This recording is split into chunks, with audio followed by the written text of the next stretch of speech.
So I just did a section in my schooling on the importance of playing with your dog and the importance of playing tug of war with your dog. A lot of people say, you've probably heard, don't play tug of war. It gives them a false sense of dominance over you, stuff like that. All that stuff is really just not true if tug is played correctly.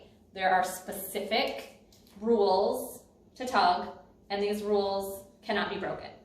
And if played right, is what it teaches them bite inhibition. It teaches them to control themselves when playing. A lot of dogs can get overly aroused and lose it. This teaches them to keep themselves under control. And also it's a great bonding, it's great physically, it's a great bonding thing with your dog. It's a predatory behavior, tugging.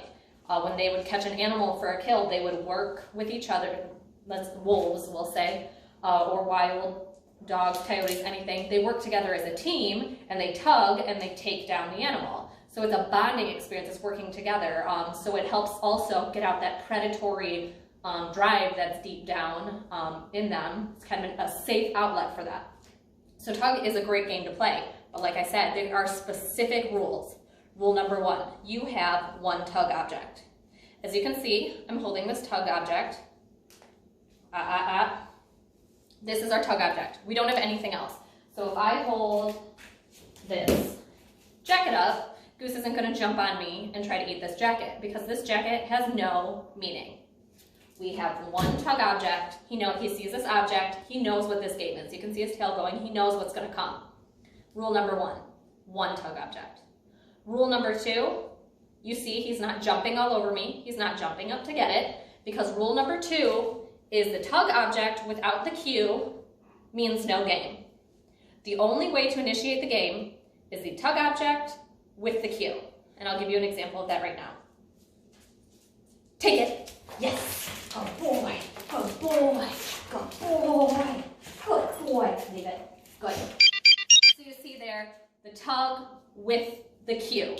Object and the cue is the only way to initiate the game. Not just the object and not just the cue. Both together.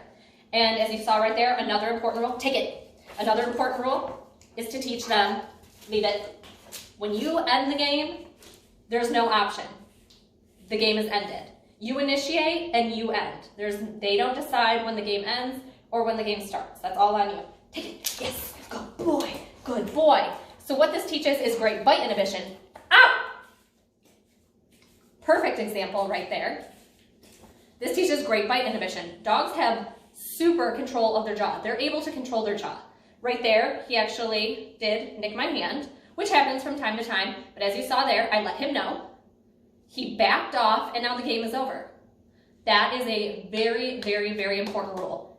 If the rules are broken, he bites, he has made a play foul, the game ends. We're done with the game. He doesn't get to play right now. I usually take about a minute break for him to adjust. And I'll show you when I reinitiate the game how gentle he will take it from me. It happens from time to time. I mean, it's not like he bit me, but his teeth touched me. If his mouth touches my hand, I end the game.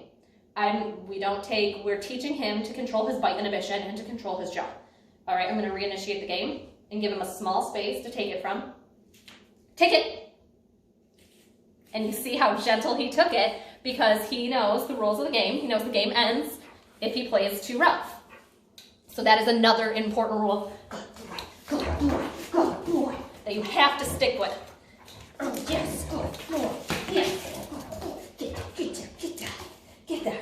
So tug is super important for dogs, and I think all dogs should play tug, but all the rules need to be followed 100% of the time. You can't let one, I don't want to say nick, but one or bite, but you don't want to let any of that go. Sit. Because once you let it go, they don't learn. Every single time their mouth touches your hand, pause the game. Every single time you initiate it. Use the same object. Every single